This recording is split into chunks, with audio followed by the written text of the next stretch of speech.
Funding for Off 90 is provided in part by the Minnesota Arts and Cultural Heritage Fund and the citizens of Minnesota. Cruising your way on this episode of Off 90. We discover one man's goal to drain a wetland and turn that land into a town. We meet a wildlife artist. We learn about the past, present, and future of Rochester. And we tour an art gallery in Albert Lea. It's all just ahead, Off 90.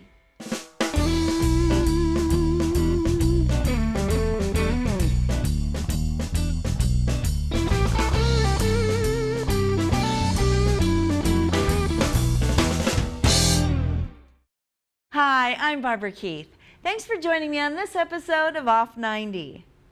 In the early 1900s, Hollandale, Minnesota was a marsh. Then along came a developer who figured that by draining the marsh, he could create a farming community and take advantage of the rich underlying peat soil. Hollandale thrived for a time, growing sugar beets, potatoes, onions, and other produce. The developer recruited people of Dutch ancestry. He thought they would be good at raising produce in one-time marshes. We take a look at Hollandale today.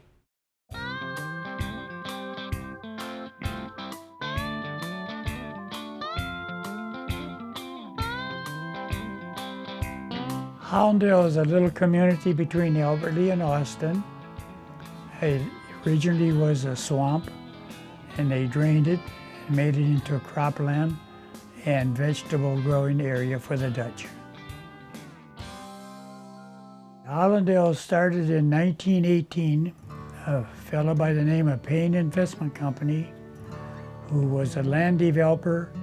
He was from Omaha, Nebraska. And he purchased Hollandale, which is 15,000 acres of swampland.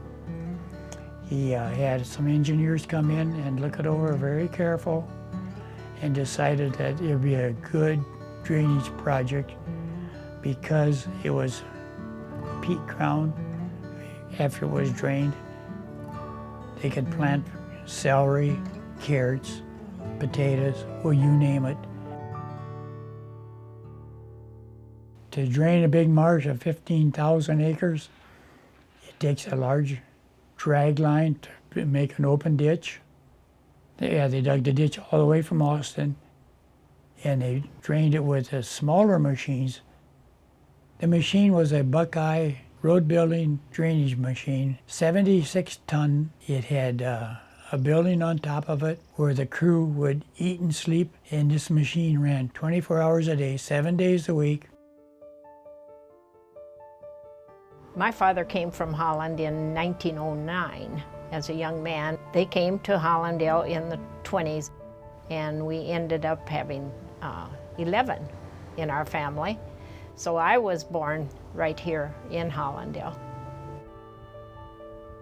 I started at 8 out in the fields, at 8 years old. We weeded onions on our hands and knees, and along with us were the migrants that came from Texas or Mexico. I came to Hollandale because I was born here. My dad and mother were raised in this area also. My grandparents came from Holland. 99 to 95% of the people that settled here were of Dutch heritage. Payne Investment Company was a sharp man. Wherever the Dutch were settled, he encouraged the Dutch to come to Hollandale.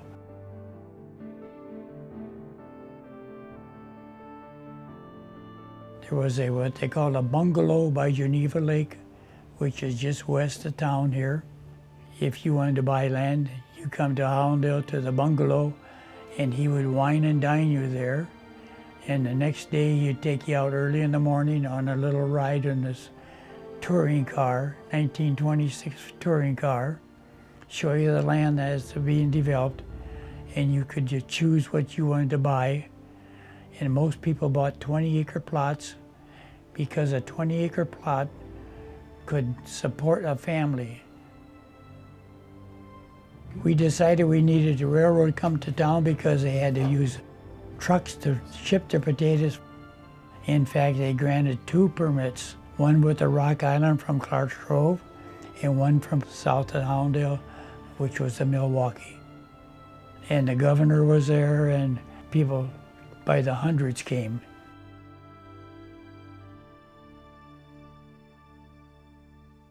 "60% of the people that raised potatoes and onions and carrots sold them to the local Hollandale Marketing Association. If a buyer wanted to buy potatoes, he had to come to the association.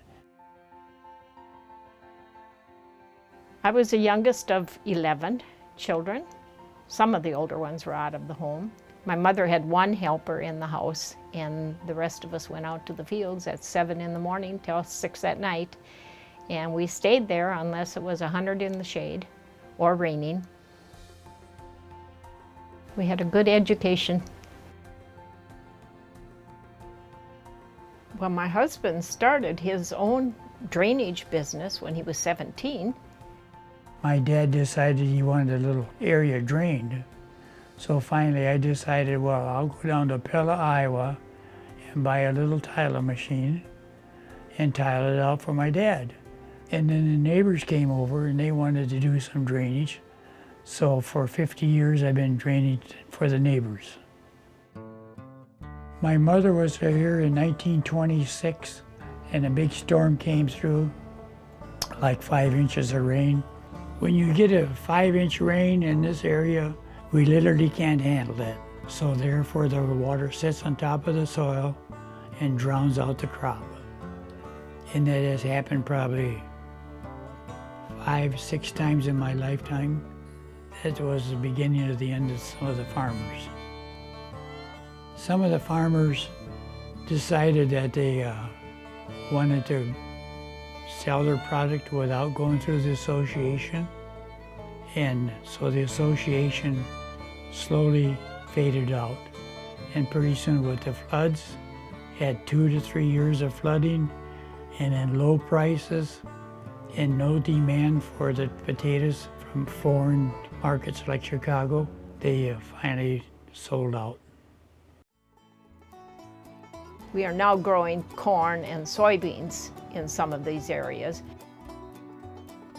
I'd say the potatoes are probably 50% reduction, onions probably 75% reduction, carrots probably an increase of 30%.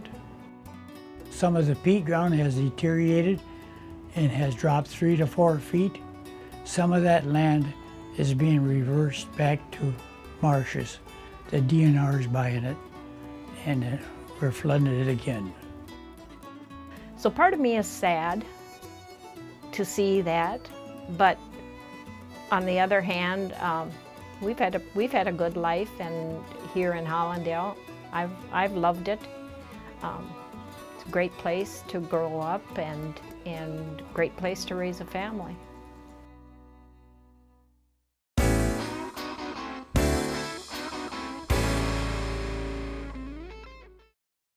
Rory Mattson has been painting for more than 40 years.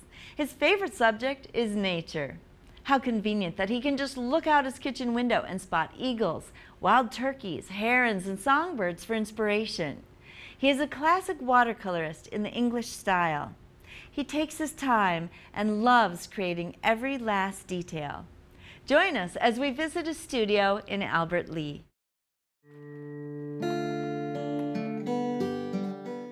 The subjects I like most would be nature, just nature in general. Years ago, I was considered a wildlife artist, but I was always kind of a strange child in that, because what I did was more nature art than wildlife art. I'm Rory Mattson and live here in Albert Lea, and I've been painting for, well, maybe 40, 50 years. My subjects are the birds, the butterflies, the barns, the farm machinery, the landscape of the Midwest. What I see somehow turns into a picture.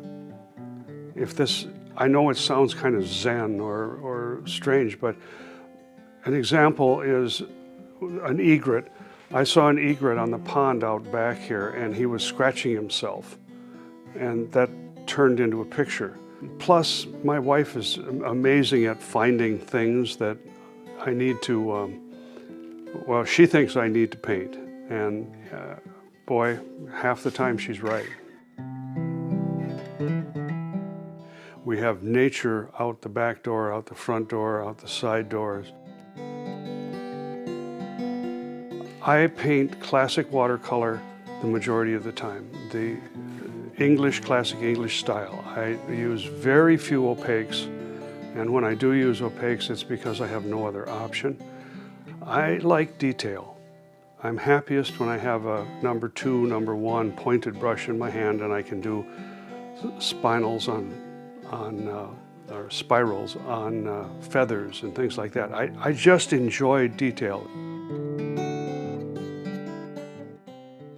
Most people think watercolor is not a forgiving media. If you work with it long enough, it's just like any other paint. Once you've developed techniques, you can erase with watercolor. Down is not done. Art has become a huge part of my life because the best thing that can ever happen to any artist is when somebody buys your work and makes it a part of their life. That is the neatest thing that ever happens with art. The second thing is, I own a bunch of stuff now. I don't know how it happened.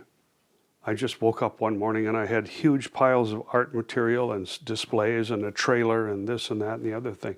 I literally did. I woke up and said, well, I guess I am an artist, because I got all the toys. As far as awards are concerned, I have a box.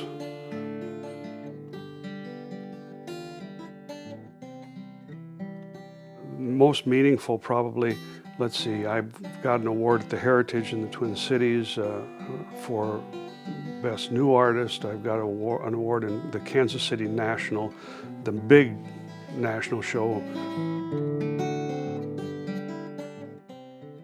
Anytime they give you an award, it's just a little pat on the back. I don't even care monetarily because I usually sell enough work that I make a buck here and there. But it is nice to be recognized.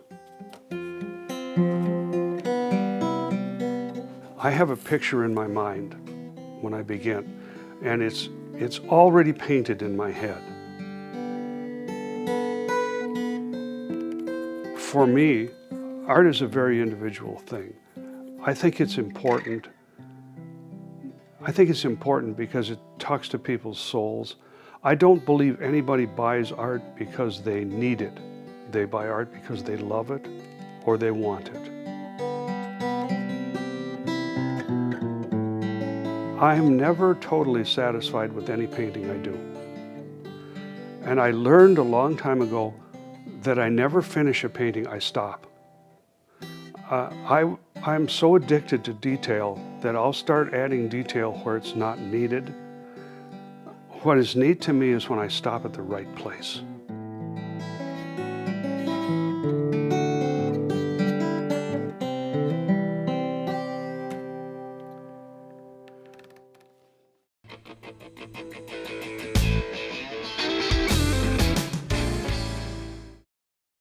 Located on the Zumbro River South Fork, the city of Rochester is Minnesota's third largest city and the largest city outside of the metro area.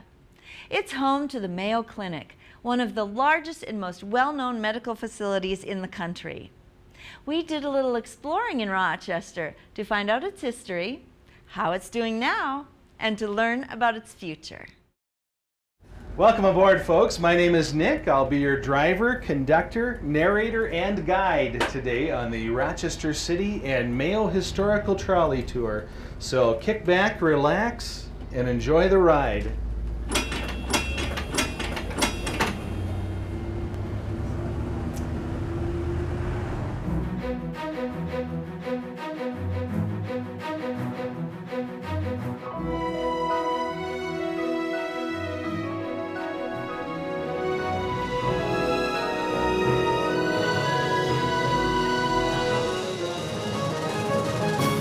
In 1854, a gentleman named George Head came here originally from Rochester, New York, and he brought the name with him because he thought a waterfall in the Summer River reminded him of the river from where he came in Rochester, New York.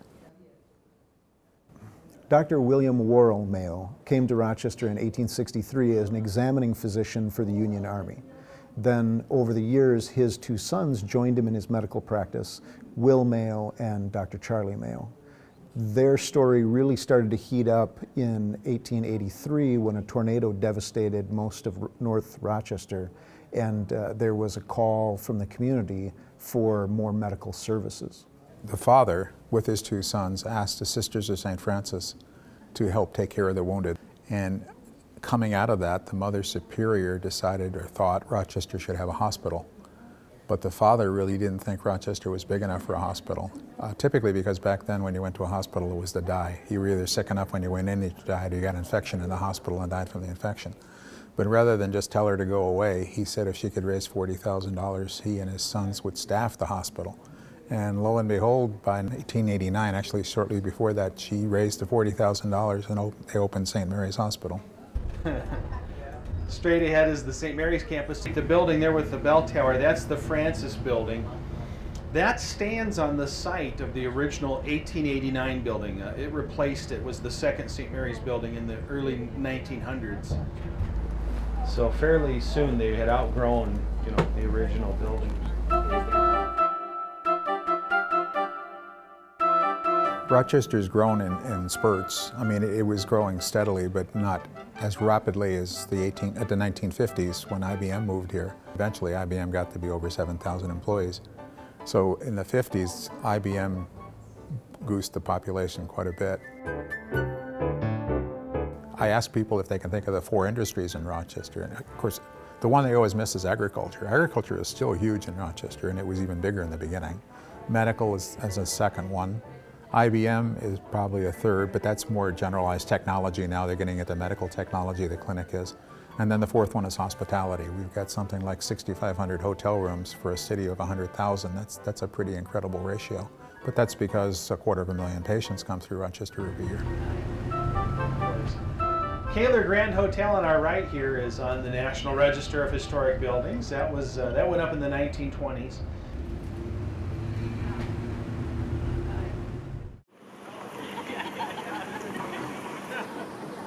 We've had phenomenal growth here. The 2000 census, we were 85,000 something, and the 2010 census, we were 106,769. So 21,000 people in that 10-year period. So that was amazing growth. And obviously most of that is attributed to Mayo Clinic's expansions. And then, of course, the support services, the restaurants, hotels, everything for that. Now, at least the state demographers say, and through 2014, we're somewhere about 111,000. So the growth continues as it is.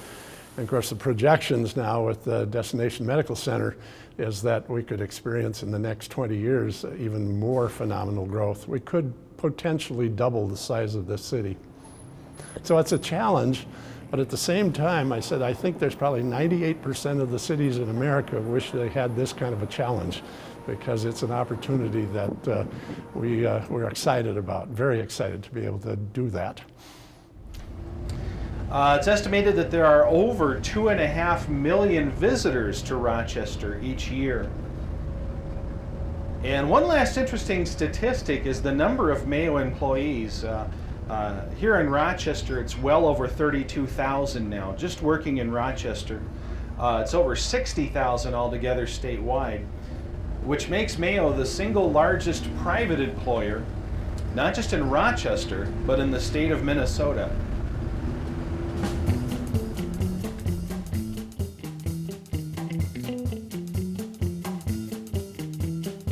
Those initials, DMC, is Destination Medical Center. Mayo Clinic has said in the next 20 years they will probably spend over $3 billion in new developments and projects. They could also generate another $2 billion in other private development. And so there you got already $5.5 billion in new development. The other big district for DMC that's going to get attention right away is it's called Discovery Square, and that's really Mayo. That's going to be probably some of the biotech, biomedicine industries that are, many of them are in Boston and elsewhere, but to have them here. One of the great stories that it happens all the time, I had a reporter who was from the Wall Street Journal that was here a few years ago. She asked about some things and I said, well, you know, here, somebody, if you're in the subway out on the street and you're asking, how do I get to here or where, more than likely, the person isn't just going to point. They may walk with you there. In her article that she wrote later, she said, the mayor told me that, but I had it happen to me personally. She said, I went and somebody said, well, come on, I'll show you where. So she said it validated exactly. He didn't just say it because it was kind of cute to say. We are a very compassionate city. It is a city of hope, health, and hospitality.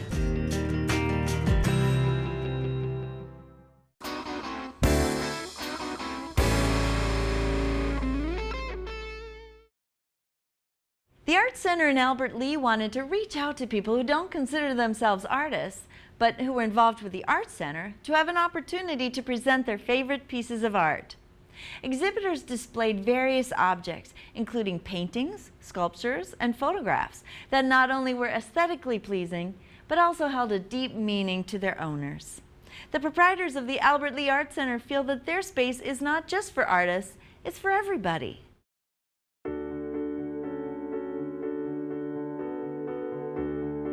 Everybody has their own idea of what they like for art. Whether you're an artist or you're a person just walking down the street, everybody has different tastes. We wanted to give the public, the regular members, if they had some artwork that they are attached to and that they want to show it to other people, to bring in a piece of artwork that they can share with everybody else. Everybody has a different idea as to what they like and don't like, and this gives them a good chance to be part of the Art Center and display their art.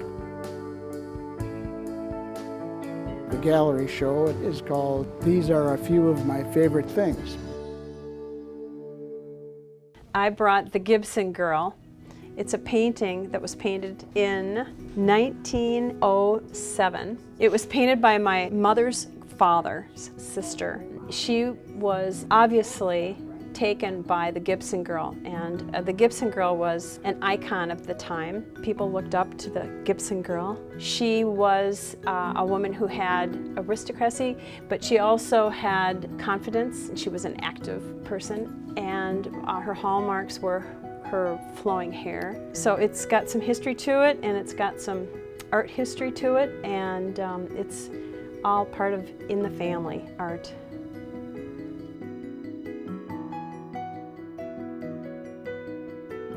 Well, it's a piece I found about 56 years ago on a farm in Iowa, my father-in-law's farm, walking through the woods one day, and I ran across that laying on the ground.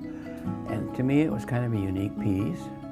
I picked it up and I carried it out into the yard. My father-in-law was out there. And I said to him, do you mind if I take this home? He kind of looked at me like, something's wrong, you know. But to me it was unique, and I really liked it, and I took it. I had it for 56 years. And how long that thing had been laying there rotting is beyond comprehension. And from an old tree that fell down, so it's even older than that. So I have no idea how old it is, but it's old. My artwork is a montage collage. And the reason it's important to me is because it encompasses probably from childhood to adult life. The painting that I brought for this particular show is a painting made by a Chinese artist. Back in 1985, 3 Chinese artists were brought to Albert Lea to demonstrate their artwork. I had been asked to videotape each of the artists and make a videotape that they could take back to China with them so they could share their experiences also. And in fact, the Chinese artist, I think his name is Lu Gash, was painting flower paintings. I thought we were done, and he grabbed my shoulder and pulled my shirt. The interpreter came over and he wanted to paint me a picture. So that was fine with me, and it's just wonderful. I just love it. So it's my favorite picture.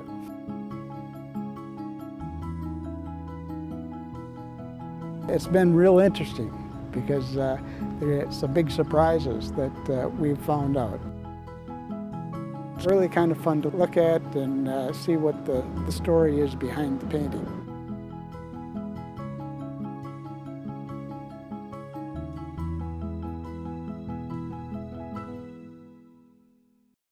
That's all for this episode. Please help Off 90 meet its financial obligations by becoming a member of KSMQ Public Television. Give us a call at 507-481-2095 or 1-800-658-2539 or sign up online at ksmq.org. Thanks for watching. Join us next time. Off 90.